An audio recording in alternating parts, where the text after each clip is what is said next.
कराची में बल्दियाती चूंडू अणॼातल मुद्दे ताईं मुलतवी कई वयूं। SS न्यूज़ जे रिपोर्टर नबी बख्श ख़ासकेली मूजिब कराची में बल्दियाती चूंडू अणॼातल मुद्दे ताईं मुलतवी कई वयूं आहिनि।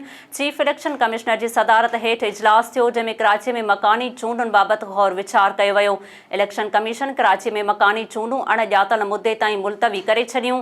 इलेक्शन कमीशन जो चवणु आहे त कराची में मकानी चूंडू करण लाइ हर मुमकिन कोशिश कई। इलेक्शन कमीशन मूजिब गुज़िरियल ॾींहुं घरू वज़ारत जे सेक्रेटरीअ सां कराची में मकानी चूंड जे हवाले सां मीटिंग थी, जंहिंमें घरू वज़ारत खे चयो वियो त चूंडुनि जे पुरअमन इनेकाद लाइ फ़ौज ऐं रेंजर्स जी फ़राहमीअ खे यक़ीनी बणायो वञे, जंहिंमें घरू वज़ारत ऐं घरू वज़ीर ॿुधायो आहे त पुलिस अहलकारनि जी खोट सबबि फ़ौज ऐं रेंजर्स पोलिंग स्टेशन ते ड्यूटी नथा करे सघनि।